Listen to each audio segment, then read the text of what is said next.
Hi everybody, Steve Halley here with the Family Peace Initiative, and welcome to the November edition of the Facilitators Tool Chest blog.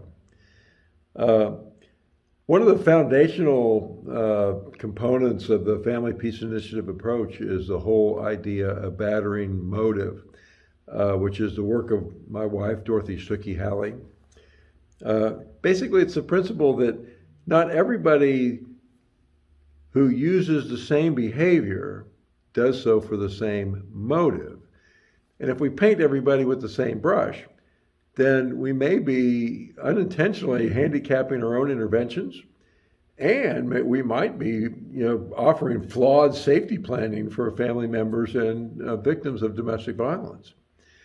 And so I want you to know that there's different motives sitting in your group room every week, right? They're not all the same. And we want to kind of give you some clues as to how we think about it and how you can kind of begin to sift through what motives are you dealing with in each individual participant in your group. So the first motive is probably the most common, which is the entitlement-based. The entitlement base is kind of the way we painted all of those who batter in the early years. We thought of everybody who battered as entitled, and they all thought of themselves as the king of the castle, my way or the highway. My needs come first, and what I say goes. And and that is a fair number of those who are using cruelty in relationships. And the way they perceive their partner is that their partner is to serve them. My partner is to do what I want them to do, to cook my food, to pay my bills, to clean my house, to take care of the kids, to do the things that I think needs to happen and be available for me when I want my partner to be there. So that's kind of the entitlement thing, and you can hear that conversation in your group or when you're talking about partners. You'll hear people say, well, I'm the man of the house, and so they ought to do what I say they should do, right? That's what I was taught. Well, there's a subgroup of the entitlement base that we call the materially motivated that are highly entitled. They believe their needs are to be served, but their primary focus is on material gain.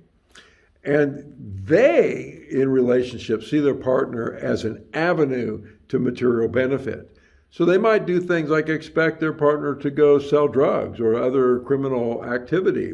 They might be comfortable trafficking their partner or expecting their partner to go out and sell themselves in order to bring home some money, so that I can benefit, right?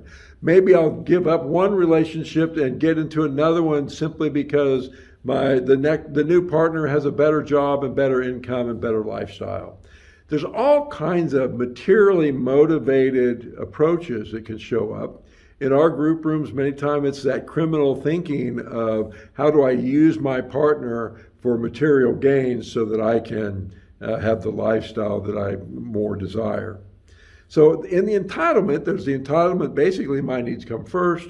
And then inside of that, there's the materially motivated, which are, how do I use my relationship for material gain? Now, off to the side, we have the survival base, which may have some entitlement beliefs about them, but see the relationship with their partner quite differently. They see their relationship as kind of a life buoy that keeps them afloat.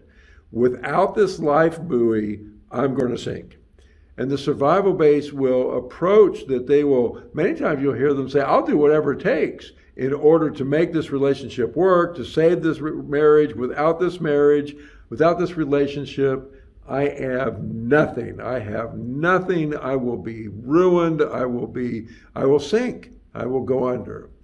And so they're desperate to hang on to the relationship, living in fear constantly that their partner is going to find somebody better, is going to leave them finally when this partner sees that they're not really the partner that they wanted. And so there's this constant living in fear, but having nothing else. But there's a subtype of the survival base too that's very interesting to me. And that's those driven by status. We call this the survival base type 2. That the relationship becomes a part of the status, a part of the image that somebody is holding out to the community. For examples of this might be a police officer, might be a pastor of a church, might be an attorney, could be somebody who has just worked hard, a CEO or an officer of a corporation, right? I have achieved this status, and somehow my relationship is helping me to keep my status afloat, keep my image secure. And if the relationship goes, then my status is going to be ruined, and that's a problem for me. And so these people see their relationship as just an avenue to maintain their image and their status in the society. So you have the entitlement base, you have the survival base, but then you also have the sadistic base. And they see themselves in their relationship as, the relationship is just there for the sadistic-based pleasure. Right? I am there, my partner is there for me to plan and plot to cause great harm, and periodically to put into play some type of devastating plan that will play with their mind, that will cause them great pain, and I can do it while I'm fooling everybody around me. The sadistic base are probably some of the most difficult to spot, and I'm sure I've had plenty in my groups that have come and gone without me even having the faintest idea that they were driven by a sadistic motive. But they're driven out of fooling and the pleasure out of planning, of the fantasy of planning, and then the implementation of the plan in order to cause somebody great harm. And so their relationship is quite different than that of the entitlement base, whose needs are to be served, or that of the survival base, which are, my relationship keeps me afloat. Right? The sadistic base is really, I'm going to get enjoyment out of the infliction of pain and suffering, the planning, the plotting, the fantasy. That's just a little bit about battering motive and how each individual motive might view their partner. And if you listen for that in the group room, I think you'll be able to put it together that it's sitting there right in front of us. So thank you guys so much. Have a great November. Happy Thanksgiving. And I'll get another one of these out in December.